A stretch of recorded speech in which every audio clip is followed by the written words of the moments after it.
Ladies and gentlemen, welcome back to Royal Instinct. Today we're going to be watching a video about is human nature evil? Jung, Xunzi, Confucius, Alan Watts, and all talk about the fear and self-doubt.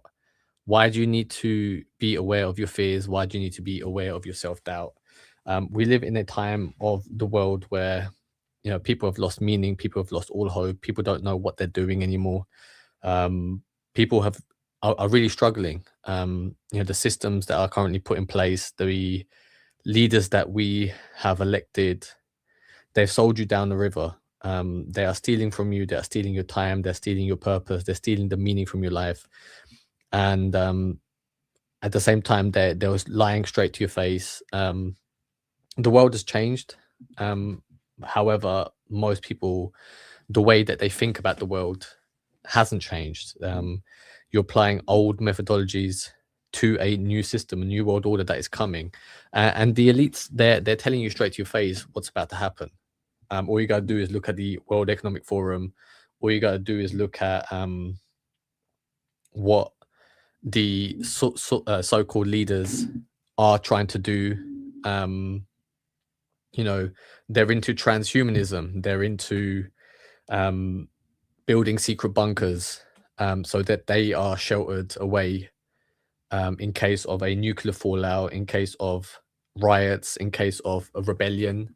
They are collecting all the money, they are collecting all the wealth and resources, waiting for humans to cannibalize themselves, literally take from each other, um, take away your freedoms, take away your hopes. They want to enslave you into a techno feudalism, into techno tyranny. They want you plugged in into the matrix. They want you plugged in online. That the reason they want to do that is because they want to control human interactions. They want to control human people. They want to extract all your resources, your time, your data, feed it into the AI algorithms, and try to displace you, replace you, and all for what? For their own benefit. I'm somebody who can see the tyranny that's coming. I'm somebody who is well aware of what's going on, and I'm not willing to stand for it. I've decided that I've had enough, and that I am going to try and change the world, try and do something about it. How am I going to do that? I am going to establish a new kingdom. I'm going to establish a new country. I'm going to establish a new world, a new universe. And do I want to be the sole ruler of that said universe, said world? No, I don't believe in just being the sole person in charge, because that is no fun either. What you want to do is you want to find like-minded people, people who think like you, people who are on the same page, people who truly have your back, who you can build real friendships with, and together you can bring about change. I'm collecting good people. I'm collecting people who see value in what I'm doing and who also want to be part of it, because the current system is fucked. How are you going to progress in the current system, right? On your own, you are nothing, right? You need to build a team. You need to be part of a team. You need to be part of a group of friends who really want the best outcome for you, right? Most friends today, all they do is sit around and chat shit about each other. They don't have each other's best interests. All they want is somebody to come together, listen about their problems, and try to escape their current predicament, right? And people do it with booze, people do it with drugs, people do it with mindless entertainment. And if they can make a little bit of fun of you, if they can take the piss out of you, in essence, that makes them feel good about themselves in that moment, right? Are those the type of people that you want to be friends with, that you want to spend most of your time with? If you're anything like me, then the answer is probably no. What you want is, you want friends who really have your best interest, people who have your back, people who are ambitious, people who want the same things as you, who have similar goals as you, similar values as you, and together you can come and create something that is for the betterment of humanity. What I'm doing here is I'm sending out a bat signal to find like-minded people, to find people who also want the same things as me, people who have similar sort of values as me, who believe in good, who aren't selfish and want to just take and extract from humanity, people who want to become leaders, people who want to be in charge, people who want to take humanity to its next phase. And you have to ask yourself, is that the current leaders that you have, do you trust them? Right? The answer is probably no. You don't trust them. You don't think that they have your best interest. You can see that they don't have your best interest. And my challenge to you is why aren't you the person in charge? What is it about you? Why can't you reach out and take that power? Because power is not given to you. Power is taken. You have to become somebody who is worthy of power, somebody who is willing to go all out, willing to stand up for what they believe in. And that's why today we are discussing fear and self-doubt and whether the nature of humanity is evil. I don't believe in good and evil. I believe it's very subjective, because if you're on, you know, Thanos from his place wasn't evil. He thought he was genuinely doing what was best for the world. And the Avengers didn't believe that he was doing the best thing for the world. And it comes down to your moral compass. What do you believe in? Is it a good thing to get rid of half the population of the world? I'm like, no. I'm like, let's use those resources. Let's bring together more geniuses. Let's bring together more information and knowledge and band together and build something new. Why get rid of a resource just because you don't see them fitting into your place? I believe everybody should have a right to life, but you have to take life for yourself. You have to be in charge of your own destiny. And if you get rid of self-doubt, if you get rid of fear, then you will become somebody who is in control of your own destiny. And when you are in control of your own destiny, people will look up to you. People will look for towards you for guidance. And when you have a situation like that, then you are the de facto leader. When people come up to you and ask you questions about how to be, how to live, what the right thing is, what the wrong thing is, they entrust in you that you have the right picture of the world, the right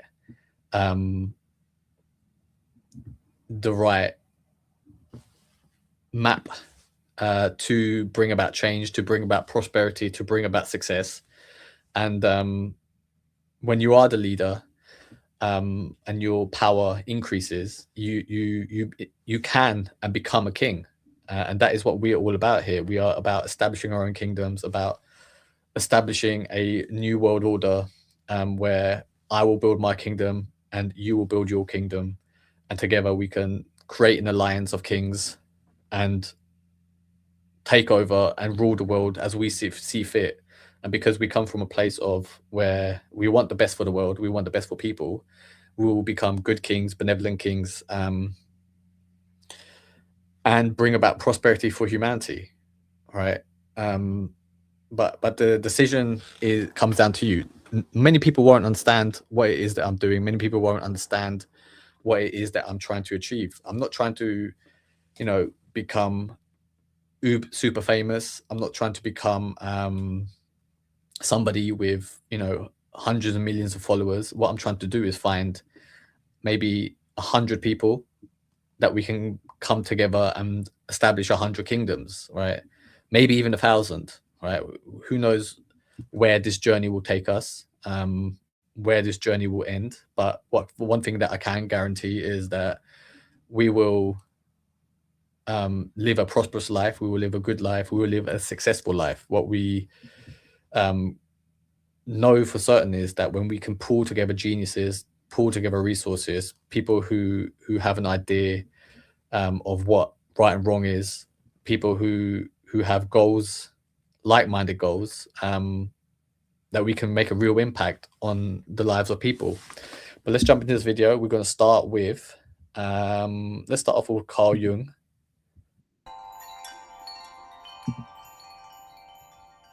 I want to read a passage from one of his lectures, which I think is So this is Alan Watts reading a passage about Carl Jung.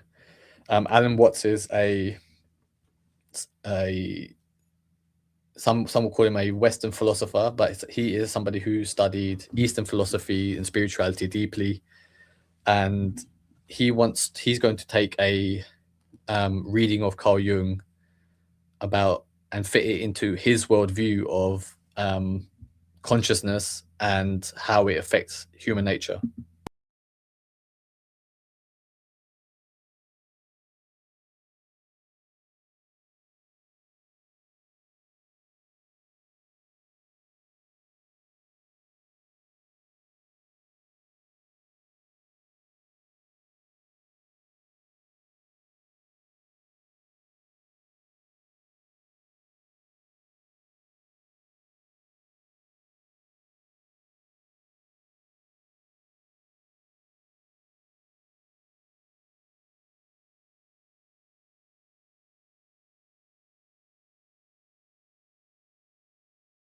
You know all the things that you've ever done, all the thoughts that you've ever had, your deepest thoughts that you've never revealed to anyone.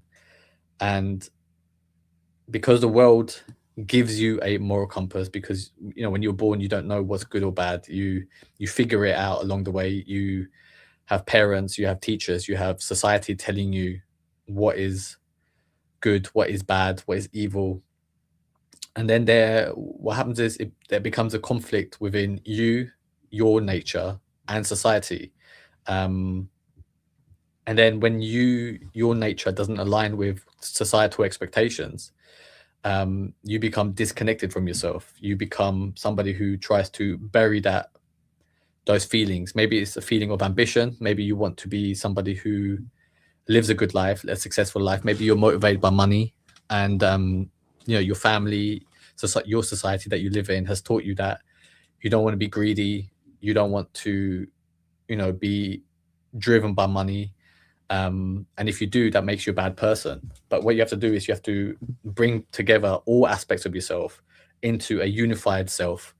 Um, and once you do that, then you have no more inner conflict. You have no more self doubt. You're able to express fully who you are and go for the goals that you have set yourself. Live the life that you want to live.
Is just solely believing in God. Is you end up giving away your power to what you believe is a higher power, um, and that is what faith is. That is what belief is.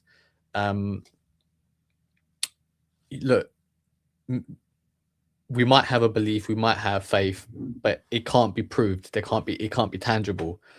What what I encourage you to do is to create your own values, find your own values, find out what you really believe in, and bring about um, those values out into the world, knowing and believing that you're doing the right thing for yourself, right? And when you do it something right for yourself, it bleeds out of you into the world where society can benefit from it. Um, even religion tries to control you. Even religion tries to put in their morals onto you for the benefit of that religion, right? It's like, if you go to a Catholic church, if you go to a temple, they have a donation box. They want you to donate towards their cause, their religion, and the devotee, the follower of that religion thinks, or if I do this, it will get me one step closer to God. It will get me one step closer to spirituality. However, what I encourage you to do is try not to look outside of yourself. Try to look within. Write down, work out for yourself what the right thing to do is, and live that life. Right, you only have one life, and you're better off trusting your own judgment. Getting rid of all the fears, all the self doubts, and trusting yourself. That you will be able to figure out what the right thing to do is in any given situation. And then when you band together with people who are like-minded people, you form your own group, your own team, your own circle of friends. Together you can really bring about change. And even if it only affects you and the group within, if you can all prosper, that is something to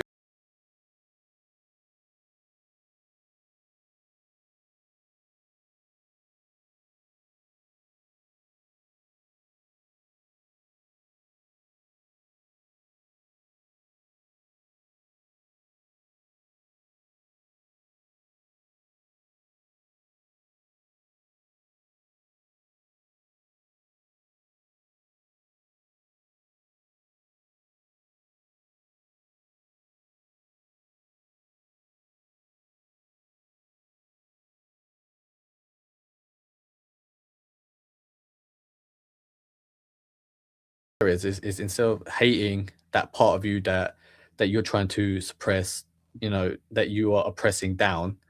You literally, you're pressing it down, right? And you know what is it when you're not unified, when you can't accept all aspects of yourself, you end up depressed because you're actually pressing down, you're depressing a part of you. And because you do that, your soul ends up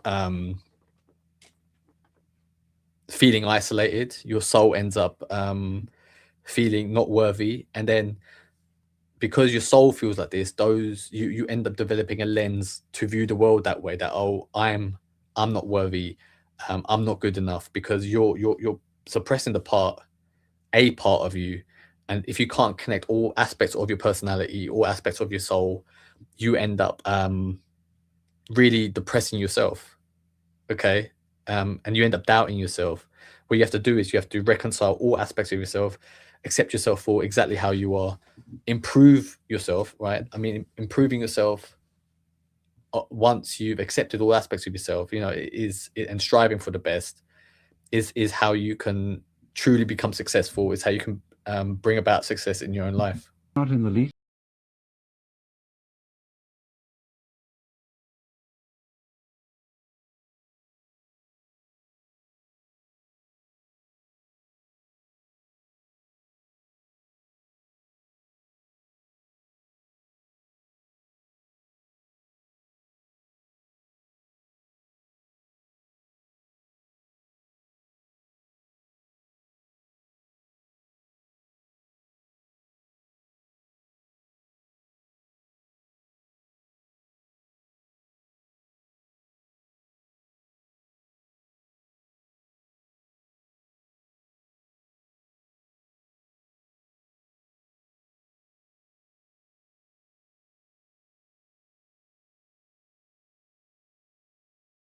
Most people who have a hatred towards other people, usually it comes from, because whatever they see in those people, they're worried that they have those traits within themselves as well. If you hate laziness, if you hate people and who are lazy, it's because deep down you believe that you are lazy as well. You have to accept that, you know laziness isn't the worst thing in the world. Laziness is a time for rest, is a time for gathering yourself together again, and then making sure that you don't remain lazy for the rest of your life. Everybody has ups and downs in life. Everybody has periods of where they're more productive and less productive. um And what you have to the best way to overcome that is to determine your zone of genius. Where are you? What is unique to you? What insights can you bring to the table? What do you see that the world is missing, right? You might be passionate about something. There might be something that you are interested in, and you need to follow those passions. You need to trust your gut, um, and become a subject matter expert in whatever it is that you are interested in, because only that way can you unify yourself, and uncover new insights that can be beneficial to the human race. Um, what you have to remember is that that you are, you have aspects of yourself that where things that make you passionate that don't resonate with everybody around you, and then you have to find the people who are like-minded as you who can accept you as you are, and together you can then be fully yourself, express yourself, without the fear or of any repercussions.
You can say that you can practice forgiveness, you can practice love of your enemy, or you can just decide that, you know, put yourself in charge of the world, where to a place where you have no enemies, where your enemies come and join you on your side, because you are powerful enough to unify the world. You know, sometimes there's 10 billion people in the world. You don't have to get on with everybody. You have to find your like-minded people, the people who you can trust, who you can feel safe around, um, and then decide that you can also accept at the same time where that are people who don't think like you are allowed to live their life the way that they see fit. But as long as they don't disturb you, as long as they don't disturb your people, your tribe, um, you can really create a whole new universe where that you are happy with, while simultaneously other people living their lives and you're completely oblivion to it, and you let them get on with them. Because if you have people who are very forgiving and that is their belief, right, that type of person can have a different insight that they bring to the world, right? Whereas if you're somebody who is very self-centered and only cares about his own people, there's also something to be learned in a space like that as well. But let's jump into the next video. Click the link in the description to get your free trial. Most people are afraid to fully be themselves. They're afraid to embrace the parts of themselves that might be regarded as unacceptable, because embracing these unacceptable parts makes them feel uncomfortable. So to escape this uncomfortableness, they divide themselves into two halves, conscious and unconscious. In the conscious half, they construct an ideal image of themselves, an image formed out of the bits and pieces of their past that they deem as good and acceptable. And as a result, in the unconscious half, they repress the parts of themselves that they view as bad and unacceptable. In Jungian psychology, this repressed part of the personality is called the shadow. And unless the shadow is integrated into the personality, a person can never reach their fullest potential. Instead, one will always remain incomplete, fractured, and partial. And when you are incomplete, when you are fractured, the natural outcome is a man, a person who is filled with self-doubt, filled with fear, filled with directionless, and the natural consequences will be depression, right? The world is a lonely place. Most people feel a sense of loneliness. People are isolated. People are depressed. There is a mental health crisis going on right now. It's because you're not willing to unify all aspects of your personality to bring about, when people say, oh, the shadow, it really is just an embracing of who you are. And look, let's say you're a psychopath and you are truly an evil person, right? You can also understand who you are, right? And at the same time control your actions, right? You don't have to act on your actions, but you have to embrace and unify who you are. Living a life of regret rather than the full life that could have been. Imagine, for example, that I've solved a few equations and convinced myself that I'm a great mathematician. I might meet a few friends and they tell me that they have a math club. They gather every weekend and try to have a crack at math's most difficult problems. This scares me because if I join, I'll no longer get to be the great mathematician that I've convinced myself I am. Instead, I'll be a concrete person with actual strengths and weaknesses. And in this scenario, there are two possible actions I can take. The first action is to run from my shadow and let it grow. I refuse to join the math club and realize my own weaknesses as a mathematician. I get to cling to the ideal image of myself as a great mathematician, but as a result, I lose the opportunity to actually become one. The second action is to come into contact with my shadow and integrate it. I join the math club and realize that I'm not the great mathematician that I thought I was. In the short term, this hurts. I discover that I'm not very good at geometry. The reason a person feels like that is because they're chasing validation. They're chasing that I have to become a great mathematician. It's like, no, if maths is something that is of interest to you, if that is what you're good at, if that is fulfill some type of purpose, some type of intellectual curiosity, you should be able to work at that without any added pressure of just for the enjoyment of the maths itself, right? That you are learning a skill, and as time progresses you'll get better and better at that thing, right? Because that is your life purpose, that is your passion that you are following in life, right? Is what you're good at, it was what you were here, that you were meant to do on this planet. And by keep working at it, eventually you end up mastering that subject, right? And but once you become so good at it, you end up being able to see, okay, like solving a math problem this way is way better than solving it this way, right? And then you have to take a step back and think about, well, why is that the case? Why is one thing better than the other? And then this is where creativity can create real genius, is because you'll be able to gain insight and fundamentally develop the subject further than what it currently is, right? And once you're able to do that, is you will be seen as a genius. You'll be seen as somebody who um, is very intelligent, is very smart. You'll be filled with total joy because you're doing the thing that you were meant to do. And naturally, you develop leadership's attributes because people will refer to you. And once you have that power, you are able to then take society into a new level, right? Albert Einstein, came up with the theory of relativity, and because he was able to do that, he was able to steer the whole field of physics and science into a whole new way, which then opened um, the rest of the world to take his theory, his guidance, and build on that. Okay. But you have to find out what your zone of genius is, and work at it relentlessly, um, very diligently, right? And it sounds like a lot of hard work, but once you find something that you're good at, it ceases to be hard work because it comes easy to you, right? And when something comes easy to you, it actually becomes something that is basically you're just playing. You're playing the game. You're playing within your creative zone, and that's when you're free. that's when you shed the fear, the self-doubt, because you're not trying to get a goal, you're trying to just complete be within the zone of genius that you're destined to be in. And that's when you have creative insight, creative genius ideas, and then that's how you can become a leader and bring about change to the rest of the world. But also that I excel in differential equations. I become measured with my colleagues. I have an actual place and rank among other mathematicians. In reality, I realize I'm not the great mathematician I thought I was, but now I open up the possibility of actually becoming one. I can actually improve my skills and rank. In the long run, this ends up being the best decision I've ever made. See, in a way, we often prefer to be pure potential. We convince ourselves we could be whatever we want to be, but don't actively work to actually be something. We just comfort ourselves with the idea that we could be something if we wanted to. This is because when we work towards something, we start feeling our weight in the world. We're measured and ranked. We're quantified and actual. And this actual reality is often less pleasurable to live in than our ideal fantasy. But it's real, not a fantasy. And reality can be improved. But a life of fantasy always ends in tragedy. The path to self-improvement starts with self-acceptance. Only by embracing and integrating our shadow, by accepting the ugly. And it might be a case of where it is just something like a hobby that you have that you think, oh, it's not very impressive, it's not very interesting, right? Like let's say you play the flute, right? And you really enjoy playing the flute. However, it doesn't you don't see a career in music viable for you, right? But you still enjoy the thing.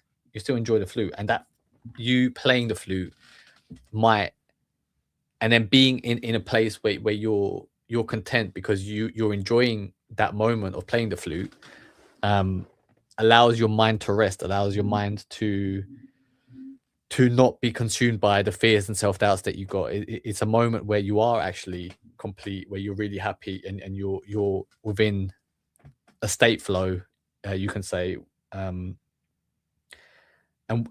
because you're able to then decrease cortisol levels, and increase dopamine and serotonin within your body, you end up then shifting your mind towards more of a positive lane. And then when you attack the rest of the world, when you attack your other jobs, your other work, you're able to make incremental improvements and see things from a new perspective. Okay, but let's jump into the Eastern philosophy view. I think this might be Confucius, the Confucius video.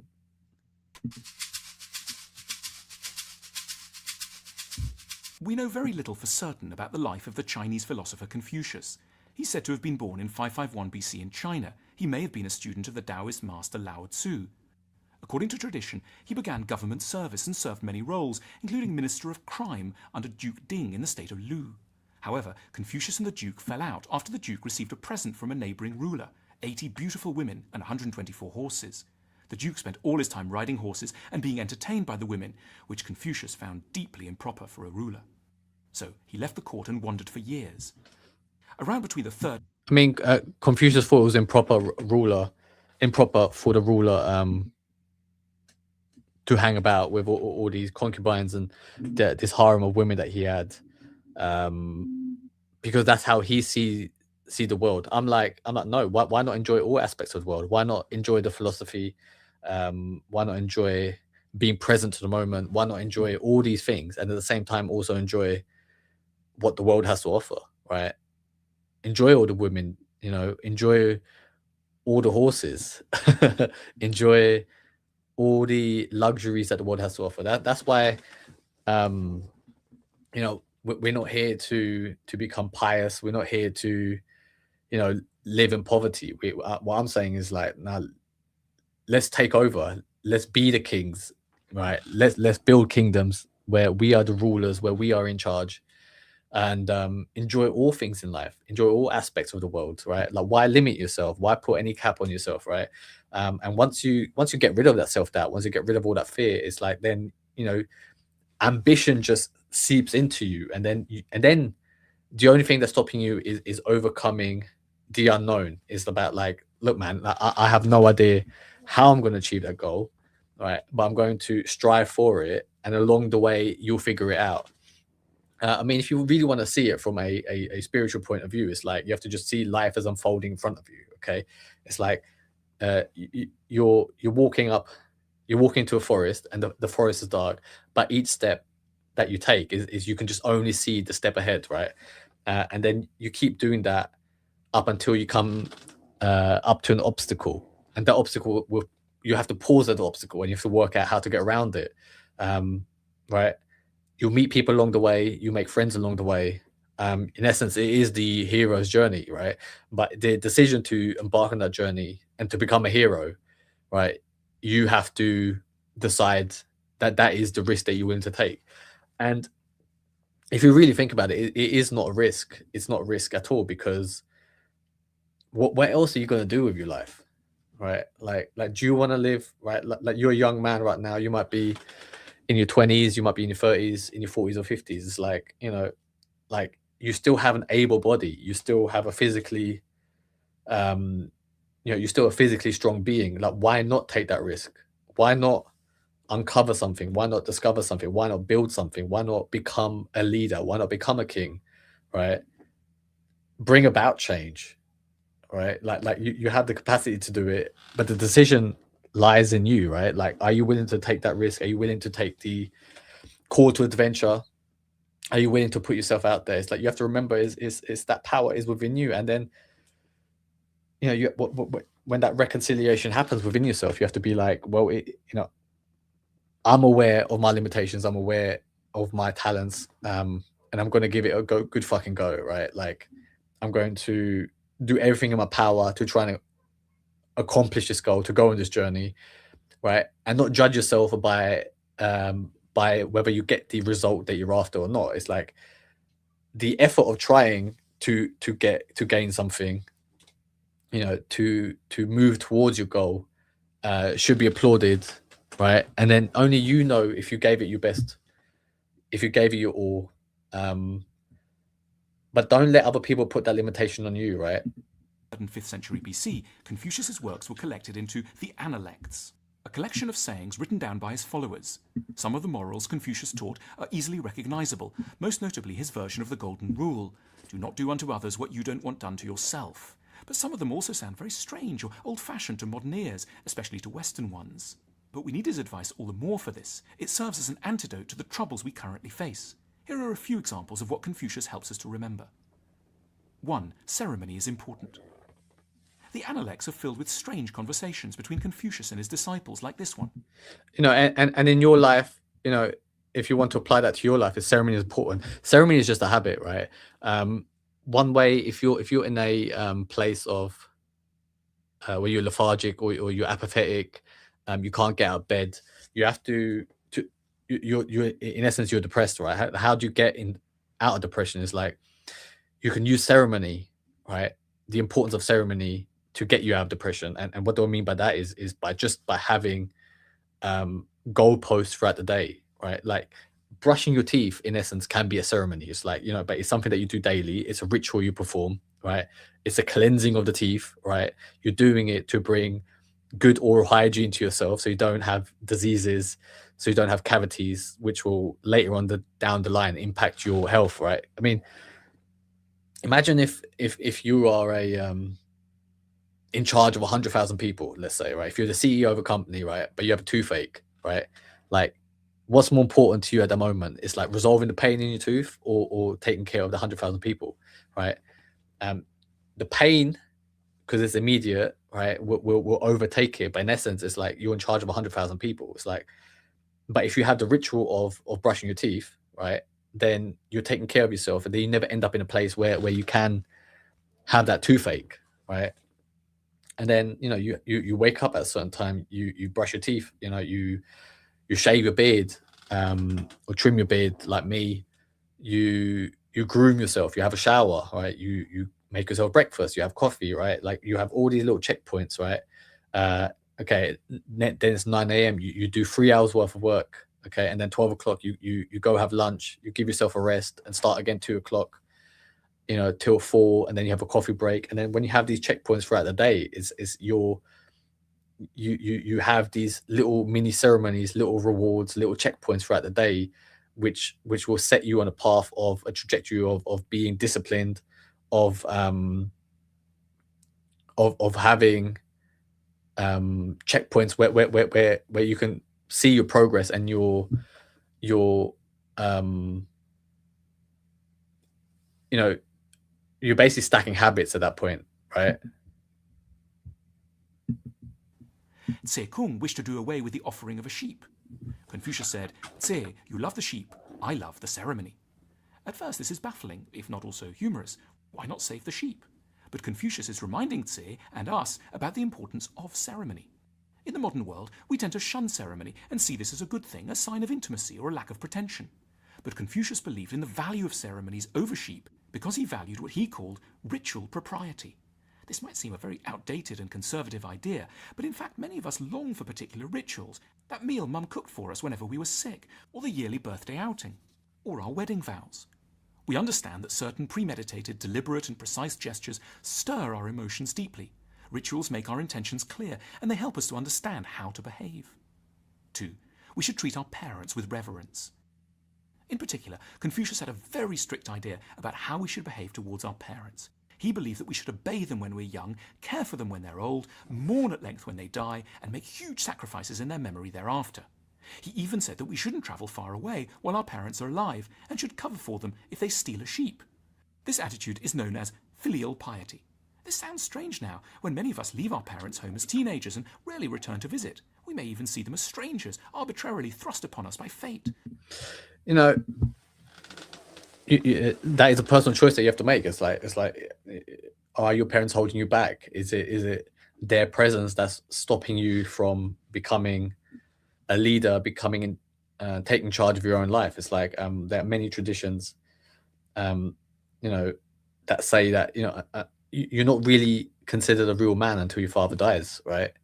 And the reason for that is because your father is somebody that you naturally defer to, somebody that you look up to, but there comes a point in every man's life. It's like you have to take control of your own life. You have to look up to yourself. You have to stop looking outside yourself for answers. And the risk of that is that you make the wrong choice. The risk is that you fail miserably. However, accepting that responsibility, that you're willing to fail, that willingness to fail, right, the willingness to try, is what makes you a real man. It is what makes you a real leader. It is what makes you a real king. You have to go through the process. And the other thing is you always learn something new. The most successful people in the world are people who keep trying, who keep failing, and seeing the correcting course as they go along, basically, right? That don't ever let the self-doubt or the fear of failure stop you from achieving your goals. After all, our parents are so out of touch, so pitifully human in their shortcomings, so difficult, so judgmental, and they have such bad taste in music. Yet Confucius recognized that in many ways, moral life begins in the family. We cannot truly be caring, wise, grateful, and conscientious unless we remember Mum's birthday and meet Dad for lunch. 3. We should be obedient to honourable people. Modern society is very egalitarian. We believe that we're all born equal and should ultimately be able to say and do whatever we like. We reject many rigid hierarchical roles. Yet Confucius told his followers, let the ruler be a ruler, the subject, a subject, a father, and the son, a son. This might sound... No, I really believe Confucius is wrong here. Like, why allow the rulers to be the ruler if they don't have your best interest in life, right? Only you yourself have your own best interest at heart. Okay, other people, right, they might like you, they might be your friend, you feel like that they've got your back, your best interest at heart, but you really are being naive at that point. And I think Confucius is totally wrong here. I'm like, if you want the ruler to be the ruler and the follower to be the follower, right, I'm happy with that, right? I agree with Confucius. However, as long as I'm the fucking ruler. Do you get what I mean? It's like, why give somebody else that power? Why allow somebody else to have that authority over you? It's like you can see the state of the world right now. It's like, you know, the last you had Donald Trump as president, and then before you had Joe Biden as president, right? And then Trump has a huge support. Whatever you think of him, it's like, wouldn't you rather have the power instead of giving it to somebody else, right? Trump does many things that are great. He does many things that are wrong. He does many things that are foolish, right? Who is he acting? Who is he acting for? Whose interest does he have at heart? Okay, his whole slogan is "Make America Great Again, America First." You have to really ask yourself, right? Like, is that really the case? I mean, if you look at back in October when the crypto market crashed, okay, there was a tweet that I think like an hour before the market crashed. Basically, the market crashed from news from the White House, right? But obviously, people in the White House had inside information, and Baron Trump made something like 900 million in an hour because he was able to sell all his Bitcoin, right? The market crashed, then he brought it up, and then the market recovered that weekend. And within that weekend, he made something like 90 million. No, sorry, 900 million or something like that. Is that something crazy? Like, there are many Americans invested in the crypto market. It's like, does he really have the best interest of those people? All right. So, yeah, let the rulers be rulers. But what I want for you is I want you to be the ruler. I want you to be in charge of your own life. I want you be in charge of your own kingdom. And then, the choice is then yours if you want to be good to your followers or bad to your followers. Jarring, but it is in fact important to realize that there are people worthy of our deep veneration, even our simple and humble obedience. We need to be modest enough to recognize the people whose experience or accomplishments outweigh our own. We should also practice peaceably doing what these people... Yeah. Let me just put this back and let him say this bit again. People worthy of our deep veneration, even our... have our deep veneration. Simple and humble obedience. We need to be modest enough to recognize the parts people of whose ourselves. experience or accomplishments outweigh our own. We should also practice peaceably doing what these people need, ask, or command. Yeah. Basically, what he was saying is there's people who have greater insight than you, who you should naturally defer to because they are in a position of where they have more expertise than you, right? Like, I'm happy with that, right? Great. Okay. However, wouldn't you rather be friends with those people, right? Be on the inside with those people just to be like, to make sure that you're benefiting from it, okay? Because you don't want to be a follower of somebody and then you're not you don't have any capacity to benefit from their decisions, okay? Like even during the pandemic, there were people in governments who sold contracts, during the pandemic, relief money, and gave it to their friends. Okay, their friends benefited from them, right? It's all it all works on nepotism. It all works on being friends with the right people. Okay, you just got to make sure for yourself that you're friends with the right people. So what I'm saying is become friends with other kings. Establish your kingdom, because if I'm a king and you're a king, who the fuck would you else want to be friends with at that point? Right? People who have the same goals as you, people who have the same interests as you, people who are willing to make the world a better place, right? So I'm saying become the person who is the leader, make the decisions on behalf of the people, and prosper by being the de facto king. Confucius explained, the relation between superiors and inferiors is like that between the wind and the grass. Okay, let's just jump into this other video that I wanted to show you. General, there's always been differing views on human nature. After all, I mean, you're human. At least I hope so. Therefore, wouldn't you be at least curious about what your true nature is? And then there's other people. Sometimes you come across some interaction between people that leads you to lose faith in humanity, as the saying goes. But then there are other moments that restore your faith in humanity. So what is it exactly? Take a history of Western philosophy class and you'll come across philosophers arguing about human nature and the state of nature, but Eastern philosophy also offers some unique perspectives on the issue, perspectives that unfortunately are often overlooked. In this video, we're going to be looking at the Confucian philosopher Xunzi in his self-titled So Xunzi was a disciple of Confucius. book where he argues that human nature is evil.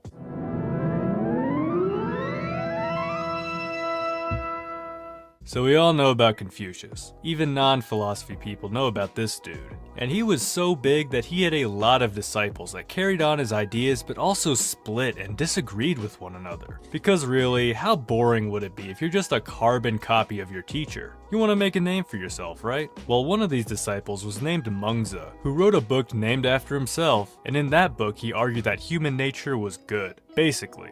And in this video we're dealing with another Confucian disciple, Xunzi, who is responding to Xunzi, arguing that human nature is evil. Side note, I'm Chinese American, but I'm not. So what you have to realize is you have the master Confucius. He's teaching all his students. He's got two disciples, Xunzi and Xunzi. One is arguing that human nature is good. The other's arguing human nature is evil. Right? You're able to sometimes be in your zone of genius by pointing out how wrong somebody else is. Okay, if somebody believes human nature is good and you disagree with him, and you can see all these points of where you think this person is wrong, you in essence can develop a whole new philosophy, a whole new school of thought, and find people who also believe in what you're saying. Right?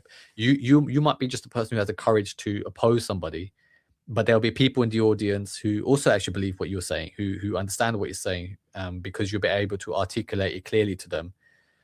And then when you find people that agree with you, they naturally defer to you. They see you as a person of courage, or a fearlessness to them, and they see you as a leader. That they see a physical representation of inner deep thoughts that they had, but you're just a person who's out there in the world expressing it, right? And because you're able to do that, you in essence become the leader of that group. Okay, once you have enough followers, you can then start a real movement. You can then take your followers, teach them how to live what the correct way is, and start your own new civilization, start your own new society, build a city, build a kingdom. And once you build a kingdom, if you have that ambition to do it, is you end up being the king of that principality, of that kingdom, of that nation.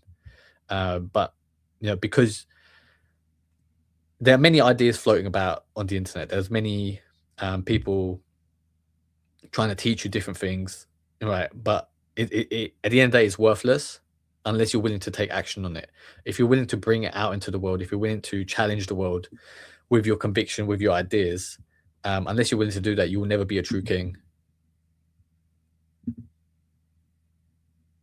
There are other moments that restore your faith in humanity. So what is it exactly? Take a history of Western philosophy pattern. So getting into the Xunzi, nature is evil. Side note, I'm Chinese American, but I'm not a Chinese historian or anything. Can someone tell me why all these dudes end their name in Z? It's becoming a hell of a pattern. So getting into the Xunzi, he repeats this one phrase over and over again, which you should memorize. Man's nature is evil. Goodness is the result of conscious activity. He literally repeats this phrase after every paragraph, so don't lose it. But what does it mean? Let's start with this first part, that man's nature is evil. Xunzi makes reference to being born and being a child as an indicator of our true nature. It's during this time that we're hyper-emotional and impulsive. Essentially, there's not much conscious activity. We just do what we feel we should do without much thought. It is the way with man's nature that as soon as he is born, he begins to depart from his original naivete and simplicity. So one way of understanding what Xunzi means by human nature is not only our emotional side, but kinda the state we were in when we were kids, because that emotional side was so strong. Now this begs the question, and I'm sure you've thought about it when you're on a plane trying to sleep with a screaming baby.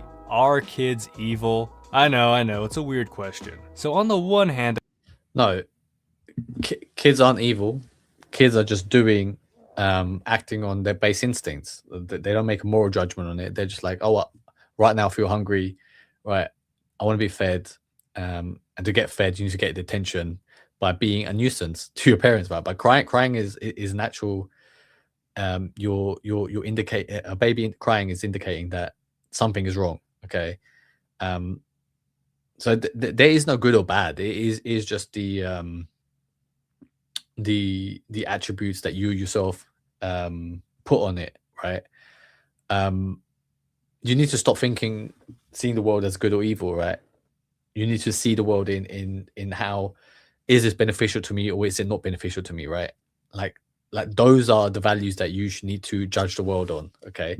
And I want you to build a world where the world is, the people that you interact with are beneficial to you, the content you consume is beneficial to you, the rewards that you get, the people that you meet, the nation that you build, the companies that you build, the money you make is all beneficial to you. Okay. And things that aren't beneficial to you, right, just leave it alone. Okay. Like, as long as it doesn't bother you, it's like, whatever, who gives a fucking shit? It's like, I'll give you an example. It's like people like to hate on Andrew Tate, for example, right? They see him as a net negative on the world, but it's like, as long as he's not bothering you, like, you know, he's just a clown on the internet chatting shit, right? You know, don't focus your energy on what that guy's doing. You know, use your own energy to build something equally as big as him, but just do the opposite if that's what your belief is, right? Like, don't think, oh, that guy's evil. It's like, fuck it. Like, he's doing something right to gain that much attention to him. You can do the same, build a similar sort of movement based on whatever your beliefs are, whatever you think is the right way to live life. A kid does act off emotions mainly, not really reasoning things out, but acting just on impulse. As a kid, my dumbass tried stealing a greeting card that had a lion on it, just because someone in my class liked lions and I wanted to give it to them. I legit did not think twice about hiding it in my jacket cause I emotionally wanted to get that card and just blocked out any real reasoning behind it. On the other hand, there is something nice about childhood when we reflect back on it. There's this simplicity to it, to just going outside and playing with your friends, not worrying about all the chaos in the world. So I don't know, I'll ask you guys, what do you think? Are kids evil, or is there some things that kids actually do better than adults? Xunzi gives this example about dining and how it's respectful to let your elders eat first. As a kid, since you're impulsive, you might ignore those moral rules altogether and just dig in. It takes conscious activity to do good. And this is a good segue into the second part of the quote, that goodness is a result of conscious activity. During the whole human nature debate, the person saying human nature is evil has to explain instances where humans do good things. Here, Xunzi does this by pointing to things like effort, consideration, learning, and willpower. Therefore, man must first be transformed by the What you have to realize is these people are passing on moral judgment onto you, right? All these philosophers, right? All these deep thinkers in the world, they think deeply about the world. They think, oh yeah, like, this is the right way. They argue for it. They dedicate their whole life in trying to answer these questions about what is the right way to live. It's like, instead of figuring out what the fucking right way to live is, why don't you just live a life that you are content with? Right? Like, why does it have to be a universal thing? Why can't it just be subjective to you? And the world is such a big place. There's 10 billion people in the world. You're going to find like-minded people there anyway. So, and even if you look at it, like, every great philosopher ends up losing the fucking mind. They all end up going crazy anyway, right? Like Nietzsche, you know, once you stare into the abyss, you know, you're likely to go mad. Camus, for example, you know, his whole thing was life is absurd, right? Imagine Sisyphus happy. It's like, well, instead of imagining fucking Sisyphus being happy, it's like, why not just imagine you doing the best that you can, getting rid of all your fears, all your self-doubts, and building a life that you're content with, that you are happy with, right? That is what I want for you. That is what I'm trying to build here. My idea is that we are living in it during a time of real tyranny. Real tyranny is coming. You are about to be enslaved, and to escape it, the only way is to, instead of being part of the system, is to escape the system and create your own system, right? And once you are the creator of a system, once you leave the current system and build something new, by default you become the king of that system. Okay. and what you do with that, whether it's good or bad, whether it's if you build an island and you only let white people on it, right? That's your prerogative, mate. Right? Like, do it if that's what you really believe in, if that's how you believe is the best way to live life. That's not what I believe in, right? Because I really think the world is so globalized that basing it on just pure race is a stupid way to look at it, because it's like there might be people in other countries who are more suited to be your friends, right? Based on thinking the same things, having similar values. And what I suggest is that us, the people watching here, all come together, build our own kingdoms, become kings, and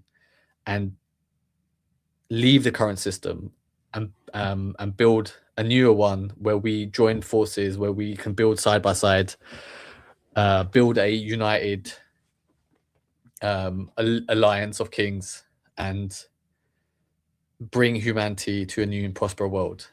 Let me know what you think. Let me know if any of this makes sense to you. If you are interested in doing something like I believe, like building a kingdom, if you need help getting rid of fear, getting rid of self-doubt, getting out of depression, let me know where you are at currently and what you need help with. But that is it.